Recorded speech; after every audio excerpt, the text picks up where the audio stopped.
அனைவருக்கும் வணக்கம். இன்று நடைபெற்ற டிஎன்டெட் பேப்பர் 1 தொடர்பாக டிஆர்பி தப்பு பிரச்சனைஸ் கொடுத்துருந்தாங்க.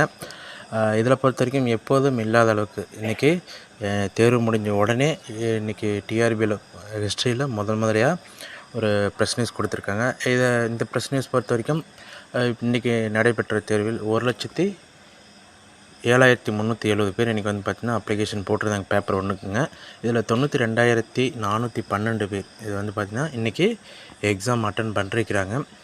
அதே மாதிரி மொத்தம் 14,958 பேர் இதில் வந்து பார்த்திங்கன்னா எக்ஸாமில் கலந்துக்கலைங்க. இதுதான் இன்றைக்கி ப்ளஸ் நியூஸாக கொடுத்துருந்தாங்க இன்றைக்கி நடந்துச்சுங்களாங்களா பேப்பர் 1க்கு. ஏன்னா இதுக்கு முன்னாடி டிஆர்பி வந்து பார்த்திங்கன்னா எக்ஸாம் முடிச்சுட்டு இது மாதிரி பர்டிகுலர் கொடுத்ததே இல்லைங்க. இன்றைக்கி அதிசயமாக கொடுத்துருக்காங்க. நாளைக்கு வந்து பேப்பர் 2 நடக்குங்க. இதை பொறுத்த வரைக்கும் இன்றைக்கி பேப்பர் 1 பேப்பர் 2 ரெண்டுலேயுமே சரிங்க. இப்போ யாரெல்லாம் கவர்மெண்ட் டீச்சராக அதாவது ஸ்கூலில் வந்து பார்த்திங்கன்னா கவர்மெண்ட் ஸ்கூல் எய்டடில் யாரெல்லாம் ஒர்க் பண்ணிகிட்ருக்காங்களோ அதாவது அவங்க செகண்ட் கிரேட் டீச்சர்ஸ் இன்றைக்கி பேப்பர் 1 எழுதியிருக்காங்க. பிடி டீச்சர்ஸ் வந்து பார்த்திங்கன்னா நாளைக்கு பேப்பர் 2 எழுத போகிறாங்க. இப்போ எப்பயுமே இல்லாத அளவுக்கு, ஏன்னா உங்களுக்கே தெரியும் 2012 சரி 13 சரிங்க, அதே மாதிரி 17, 19, 22 இந்த வருஷத்தில் நடந்த டெட்டை காட்டிலும் இந்த வருஷம் தேர்ச்சி விகிதம் அதிகமாக இருக்குன்னு சொல்லிட்டு எதிர்பார்க்கலாம்.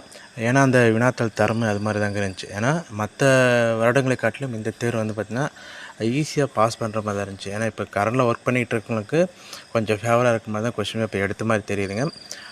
என்னை பொறுத்த வரைக்கும் தேர்ச்சி சதவீதம் வந்து பார்த்திங்கன்னா இப்போ கடந்த ஆண்டுகளுக்கு, ஏன்னா டிஆர்பி வெப்சைட்லேயே நம்மளுக்கு கொடுத்துருக்காங்க. அந்த பர்சன்டேஜ் எல்லாம் அனலைஸ் பண்ணி கொடுத்துருப்பாங்க. எந்த வருஷம் எவ்வளோ பேர் டெட் அப்ளிகேஷன் போட்டாங்க, எவ்வளோ அப்ளை பண்ணாங்க, எவ்வளோ பாஸ் பண்ணியிருக்காங்கன்னு சொல்லிட்டு.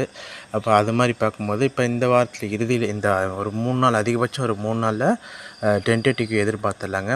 அதனால் சீக்கிரமாக இந்த மாதம் எண்டில் இல்லை அடுத்த மாதம் செகண்ட் வீக்குள்ளார ரிசல்ட் கண்டிப்பாக வந்துடும். அதுக்கப்புறம் யூஜிடிஆர்பி நோட்டிஃபிகேஷன் வரதுக்கான பாசிபிலிட்டி இருக்குங்க. அதனால் இப்போ இருந்தே நீங்கள் கொஞ்சம் ரெடி ஆகிக்குங்க. யூஜிடிஆர்பிக்கு யாரெல்லாம் லாஸ்ட்டு மிஸ் பண்ணிங்களோ அவங்க அடுத்த சான்ஸுக்கோசரம் வெயிட் பண்ணிகிட்டு இருக்க வேண்டாம். இப்போலேருந்தே நீங்கள் ரெடி ஆகிட்டிங்கன்னா கண்டிப்பாக அடுத்த சான்ஸ் வருங்க. அதை நீங்கள் நல்லா யூஸ் பண்ணிக்கங்க. ஏன்னா இந்த பேப்பர் 2ல் இது வரைக்கும் யாரெல்லாம் பாஸ் பண்ணாமல் இருந்தீங்களோ அவங்களுக்கு ஒரு நல்ல சான்ஸாக, ஏன்னா இன்றைக்கி மட்டும்தான் அது மாதிரி கேட்டதுனால நாளைக்கு அப்படி கேட்பாங்கன்னு சொல்லிட்டு கண்டிப்பாக பார்த்துருவோம். ஏன்னா நாளைக்கு நம்ம நண்பர்கள் எழுதுகிறாங்க. இப்போ அவங்களுக்கும் கொஸ்டின் பேப்பர் பார்த்தாவே தெரிஞ்சிடும். இன்றைக்கி பேப்பர் 1 எழுதியிருந்தாங்க. இதில் பொறுத்த வரைக்கும் நிறைய விஷயங்கள் எல்லாம் ஓரளவுக்கு பேசிக்காக, அதாவது 82 மார்க் மினிமம் எடுக்கிற மாதிரி தான் கேட்டிருக்கிறது. நிறையா கொஷின் வந்து பார்த்திங்கன்னா ஈஸியாக தான் கேட்டிருந்தாங்க. அதனால் நாளைக்கும் அந்த அளவுக்கு வரும். அதனால் நீங்கள் நம்பிக்கையோடு நாளைக்கு எக்ஸாமுக்கு போங்க, கண்டிப்பாக பாஸ் பண்ணிடலாங்க. அனைவருக்கும் நல்வாழ்த்துக்கள்.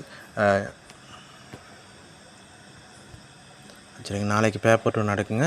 அதில் எவ்வளோ பேர் எழுதுறாங்கன்னு சொல்லிட்டு நாளைக்கும் கண்டிப்பாக பிரச்சனை சொல்லுவாங்க. அதை நம்ம பார்த்தாவே தெரியும். நாளைக்கு கண்டிப்பாக அந்த பேப்பர் 2வோட அந்த கொஷின் பேப்பர் அனலைஸ் கண்டிப்பாக நைட்டுக்கு ஒரு வீடியோ போடுறேங்க. அதை கண்டிப்பாக பாருங்கள். தேங்க்யூ.